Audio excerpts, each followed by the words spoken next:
নাহিদ ইসলাম বাংলাদেশের একটি নাম, বাংলাদেশের একটি ইতিহাস। নাহিদ এবং নাহিদদের বন্ধুদের মতো কিছু যুবক যদি এই 2024 সালে আমরা না পেতাম, তাহলে বাংলাদেশের এই স্বাধীনতার স্বপ্নসাৎ থেকেই যেত। স্বাধীনতা আমরা কখনোই রক্ষা করতে পারতাম না। বাংলাদেশে গত 16টি বছর আমরা যে জুলুম, অত্যাচার, নির্যাতন, নিপীড়নের মধ্যে ছিলাম, বাংলাদেশে যখন সকল রাজনৈতিক দল একেবারেই হতাশ হতে চলেছিলেন যে বাংলাদেশে মনে হয় আর নতুন করে স্বাধীনতার স্বাদ এদেশের কোনো জাতি, ধর্ম, বর্ণ নির্বিশেষে কেউ গ্রহণ করতে পারবেন না, এদেশটা মনে হয় একেবারেই আওয়ামী ফ্যাসিস্টের হাতে চলে গিয়েছে, সেই হতাশাজনক জায়গা থেকে দেশকে উদ্ধারের জন্য যারা অবদান রেখেছে তার মধ্যে নাম্বার 1 সেরা ব্যক্তিত্ব হচ্ছে আমাদের প্রিয় নাহিদ ইসলাম।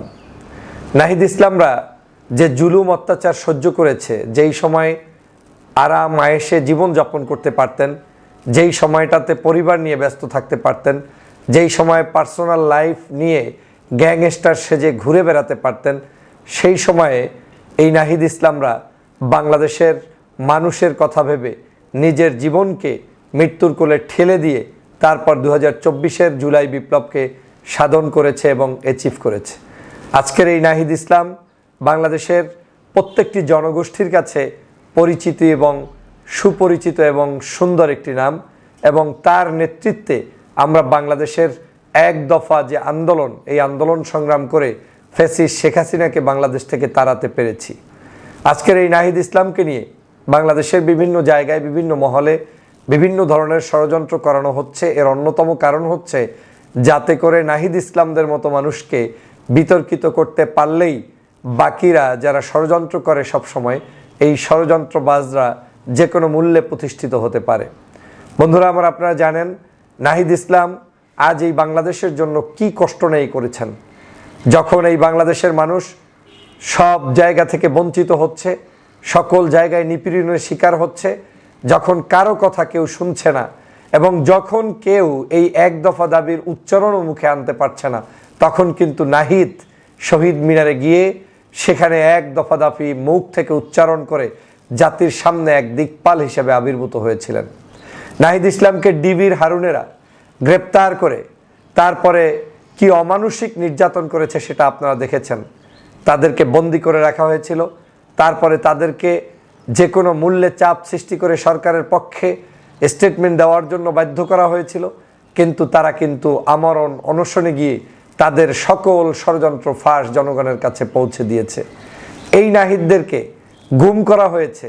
বিশেষ করে নাহিদের যদি শরীরের একটি অংশ দেখে থাকেন, সমগ্র বাংলাদেশের যেই ছবিটি ভাইরাল হয়েছে, তার কোমর থেকে পায়ের গোড়ালি পর্যন্ত যে ছবিটা আমরা দেখেছি, সেটা কোনো মানুষের ছবির মতো নয়। মনে হচ্ছে যেন একটি মানুষের রান সম্পূর্ণ আগুনের ভিতরে পুড়িয়ে দিয়ে তারপরে উঠানো হয়েছে।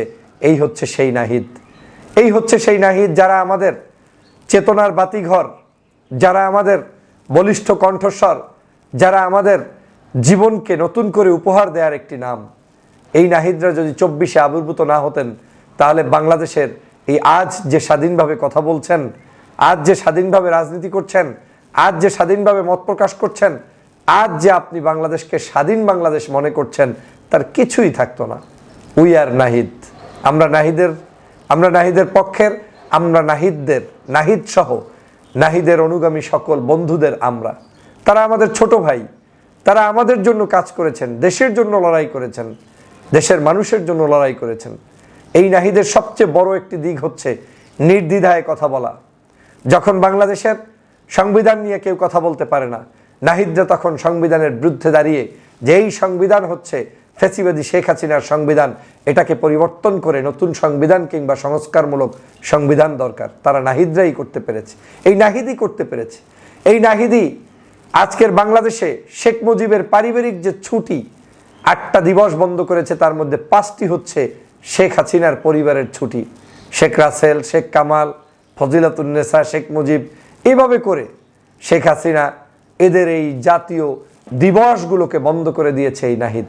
এই নাহিদই প্রথম বলতে পেরেছে দাঁড়িয়ে যে বাংলাদেশে এখনো বাংলাদেশের জাতির পিতা ইস্যু সমাধান হয়নি, অতএব বাংলাদেশে কোনো জাতির পিতা নেই। এই সাহসিকতা বাংলাদেশের অনেক রাজনীতিবিদ আজ পর্যন্ত দেখাতে পারেননি।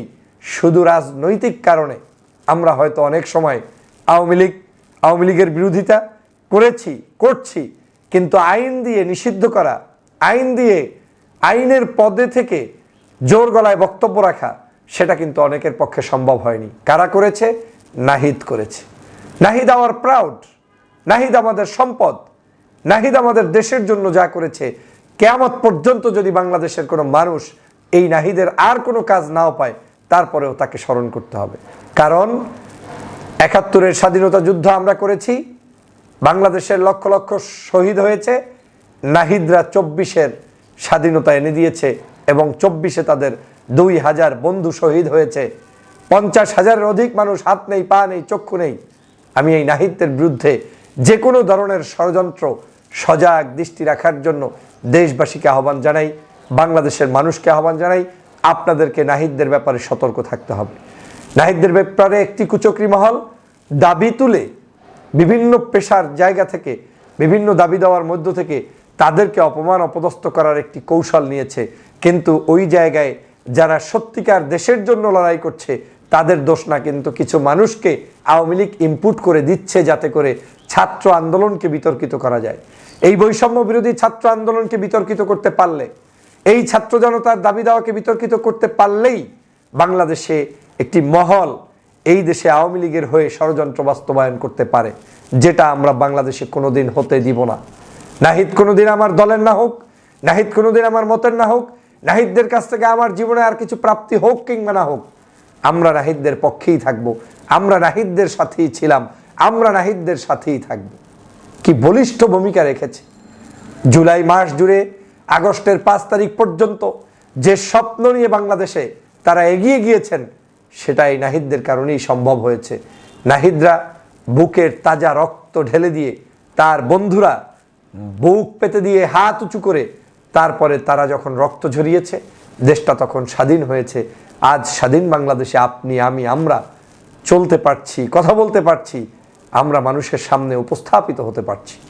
প্রিয় সহযোদ্ধা ভাইরা, সকলের কাছে অনুরোধ থাকবে, নাহিদের এই রক্ত বৃথা যেতে দেব না, নাহিদদের এই সংগ্রামকে বৃথা যেতে দেব না, নাহিদদেরকে নিয়ে কোনো ষড়যন্ত্র মেনে নিব না।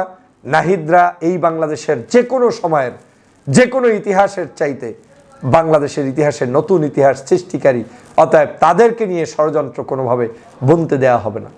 এখনো একটা টি শার্ট পরে অফিস করে, একটা স্যান্ডেল, একটা প্যান্ট, কি সিম্পল জীবন যাপন করছে, যারা কোটি কোটি টাকা চাইলেই মারতে পারে, যেই আওয়ামী লীগ হাজার হাজার কোটি টাকা ধ্বংস করে দিয়েছে, লোপাট করে দিয়েছে, সেইখানে আমাদের সাধারণ শিক্ষার্থীরা সাধারণ জীবন যাপন করে রাষ্ট্র সংস্কারে নেমেছে। তাদেরকে আমাদের সহযোগিতা করা, এটা আমাদের ইমানি দায়িত্ব। আসুন দল মত জাতি ধর্ম বর্ণ নির্বিশেষে ঐক্যবদ্ধভাবে এই নাহিদদের দুর্দিন কিংবা সুদিন সবসময় পাশে দাঁড়াই, তাদের হাতকে শক্তিশালী করে আগামীর বাংলাদেশ গঠন করি। মনে রাখবেন, যেই দেশে কোনো নেতার কদর হয় না, কিংবা যারা জাতিকে শ্রেষ্ঠতম দিন উপহার দেয় তাদেরকে কদর করা হয় না, সেই দেশে কিন্তু বারবার এইরকম জাতীয় নেতা তৈরি হবে না, এরকম জাতীয় বীরেরা তৈরি হবে না। হতে পারে আপনার ছোট, কিন্তু তার অবদান অনেক বড়, হতে পারে আপনার বড়, কিন্তু তার অবদান অনেক ছোট। এভাবেই মানুষের জীবন। অতএব আমাদের কারো উপরে কোনো কাজকে ছোট করে দেখার কোনো সুযোগ নেই।